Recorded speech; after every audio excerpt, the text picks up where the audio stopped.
الحمد لله الذي نزل الفرقان على عبده ليكون للعالمين نذيرا والصلاة والسلام على رسول الله وعلى آله وصحبه أجمعين. هذا نفوتو إن دفتر لولو أندان ويتند الأربعين النووية الإمام النووي رحمه الله. هذا إن جنگ إن شاء الله حديثا سبوي إجواب نوغي إجواب عفوا كويوتو توين كفضل الله وسعة رحمته برال اللانغال e yaajende yurmede makko nde hara no hadison hiɗen wayno kadi moƴƴinande ko wiyete titre go ko wiyete mafhumu sadaqa ko honno halfere wiyete nde sadaka ka mafhumuhil am bimana ka muftugol mayre seke innen ɗo hadison tigiri ko yetten ko fadlullahi wa rahmatuhu aw rahmatuhu maɗum innen o moƴƴinanen enen tigiri moƴƴinanen ma ko wiyeten kon ine unwan ko wiyete titre inne mafhum as-sadaqa haray faamugol ko honɗum wiyete sadaka ka sariya men sabu haray ko wiyete sadaka woɓɓe no sikka ko defugol tun ñaame e yeyi ɗo joni sadaka no yaaji ɓuri ko wiyete kon inen defugol ñaame ko ɗum wiyete o hadis ɗo aru ɓanginanen enen ko honɗum wiyete sadaka ka sariya kasariya ñaamete on tawa e nder sadaka kono na sadaka tun na ñaamete ko wiyete sadaka men ndi nde deftere nde wonɗen janngude ɗo ko fadl inne wondema fadlullahi wa rahmatuhu ɓe waɗiri ɗo titre kono no sella kadi e innu mafhum as-sadaqa an abi zarrin radiallahu anhu aidan ittama e o sahabajo ɗo harayno o sahabajo ɗo en sifinoke fi makko komɓe woni ɓe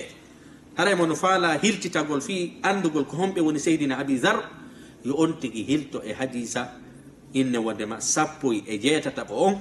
haray ɗon hiɗen sifi ko hombo woni o sahabajo ɗo bi tafsil no laaɓiri boyi haray ngala e fillitagol fi o sahabajo ɗo hiɗen tori ndareɓe ɓen si tawi woni hiɓe humpa ko homɓe woni ɓe yoɓe howtu ka vidéo innen kami sifi ɗon ko wiyeten kon fi o sahabajo ɗo ka hadisa innen wondema 17 sika ka vidéo jara ko vidéo 19 ɓeɗo ɓe maki anna nasan tabitino himɓe min ashabi rasulillahi jeyaɓe e wondi ɓe nulaɗo ɓen sallllahu alayhi wa sallam qalu linnabiyi sallllahu alayhi wa sallam ɓe arno ɓe yeeti nulaɗo sallllahu alayhi wa sallam ɓe landi nulaɗo ya rasulallah ko ayyo nulaɗo dhahaba ahlu duthuri bil ujur himɓe marɓe jawdi ɓen ɓe yaadi e ko wiyete baraji ɗin fof ndare ɗo ko honno sahabaɓe himmirayno waɗugol golleji moƴƴi seke nde tawde si fokkitama gereji marɓe mbuɗi ɓen okkay si innama wallugol sadakaji ɗe tampuɓe marɓe jawdi ɓen okkay si innama miskina ɓen marɓe jawdi ɓen okkay ɓe ala jawdi ɓen ɓen yeehi hollitinulaɗo ɓenni a baraji ɗin faw joni ko marɓe ɓen woni e yaadude e muɗum minen kadi minen haara men ala ko men waɗa saabu allah subahana wa taala artikal men jawdi ɓe maki haara ko inete addusur ko himɓe marɓe jawdi ɓen jawdi hewndi ko ɗum yete addusur dhahaba ahlu dusur himɓe jooma jawdi ɓen yaadi bil ujuri e baraji ɗi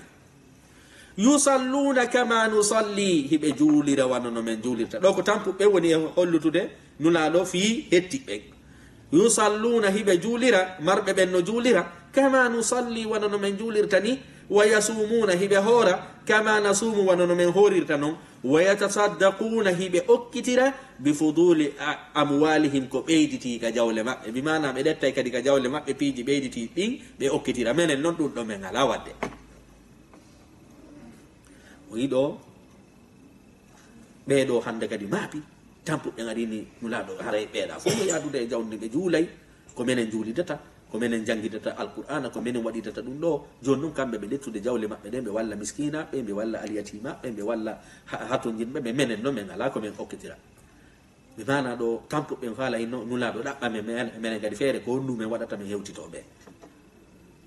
o yiɗo no sella honno en jangino haasidankaku sellata si wona nokkeli ɗiɗi ha nder sariya men nokkeli ɗiɗi no sella e haasidu goɗɗo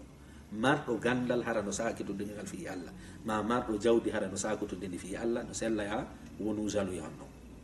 o yi ɓeɗo ko ɗum ɗon waɗi ɗo marɓe jawdi ɓe no ɗettude jawdi mum fof wallira dina minen kam men heɓe juulude heɓe janngude ɓe ɗumanni joni noon ɓeɗo no moɓude baraji ɗi fof minen konno men gerdata qala nulaɗo jaabi ɓe nulaɗo no wattude ɓe ɗo e feere awa laysa qad jaala allahu lakum ma tasaddaqun ene allah waɗanali on onon kadi piiji ɗi sakkortoɗon allah no waɗani on kadi goɗɗi piiji goo ko waɗa ton hewtitoɗon ɓe nulaɗo noon joni no yeytade ɓe nulaɗo noon joni o yiɗo ɓeya ko ɗum faami sadaka on ko jawdi okkitirgol ngol nulaɗo noon no hiltude ɓe famina ɓe awa sadaka no yaaji kadi ɓuuri konko famuɗon no nulaɗo maaki inna bi kulli tasbihatin sadaka haray tabiti kala subbinɗinago ko sadaka sa inni subhanallah andu ayti sadaka hande no si waɗi hadisaji ɗo woɓɓe hiɗa yoɗi yañe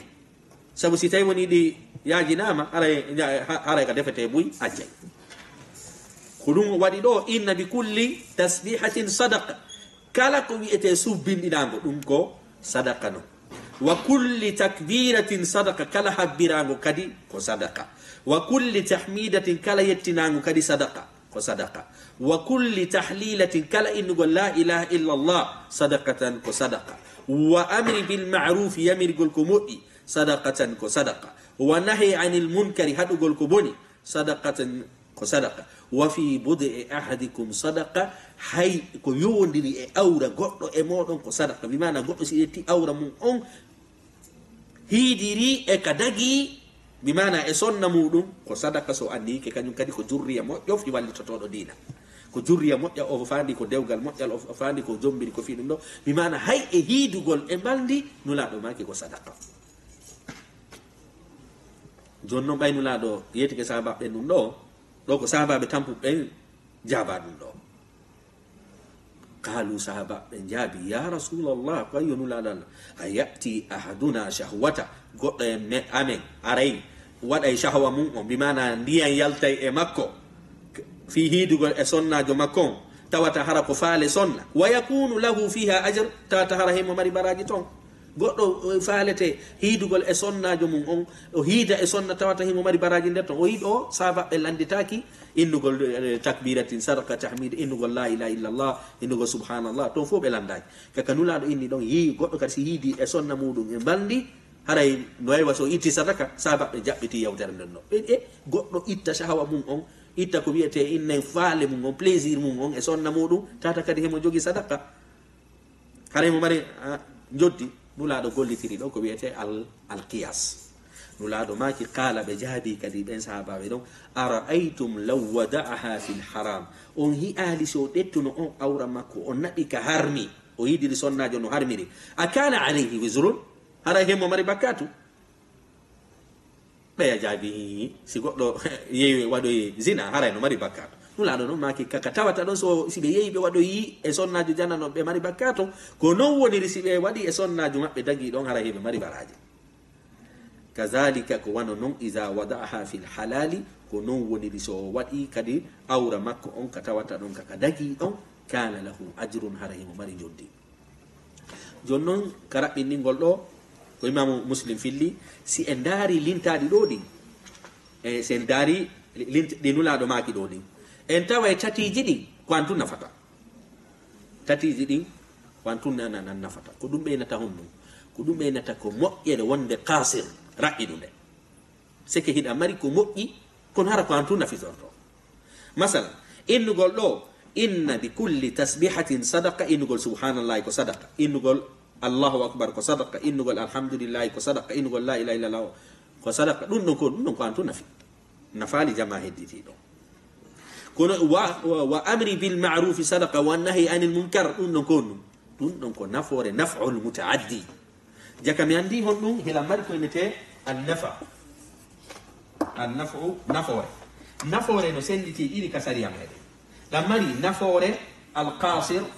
raɓɓiɗuɗo ɗam mari nafoore innetende almutaaddi jaggitunde iwende e maɗa nafoya woɓɓe goo o yiɗo innugol subhanallah astahfirullah walhamdulillah non ko an tum woni e nafa kono yamirgol ko moƴƴi haɗa ko boni ɗum noon anga wallitoto woni mofte ɗen fof ñiiɓingol ko moƴƴi jaka mi andi joni noon ɗo kañum kadi ko ɓe faama ko wiyete fiqhul awlawiyat mi mana si tawi woni piiji ɗiɗi moƴƴi piiji ɗiɗi moƴƴi allodiri tawi hilan faala wadde ɗi ko mbo mikkinta ɗo yeeso ko ɗo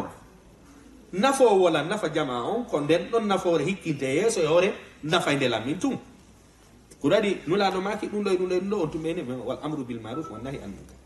moɓe sakkiti noon innugol wa fi bode ahadikum haray moɗo itti kañum kadi sahwa mum on haray no wawi wa sadaka ɗum ɗon kañum kadi a heeɓi wo ko wiyete sadaka on sa takkodi ɗon e anniye jannguɓe goo kañum inni haray hadis on kañum kadi on ɗon iɗen mari ko wiyete manaji ɗiɗi ceernoɓe goo inni si goɗɗo hiidi e ɓeygu mum tum hay so tawi woni o anniyaki haray ino himo wawi wa ittuɗo ɗuma sadaka ceernoɓe goo inni haray ɗum ɗo ko sahawa o woni tottude ko be o anniyo saabu ɗum ɗon ko mubah kañum fi yo a heɓu baraji ko be anniyoɗa jakami andi hila mari an nafu l qasir mino mari an nafu al mutaaddi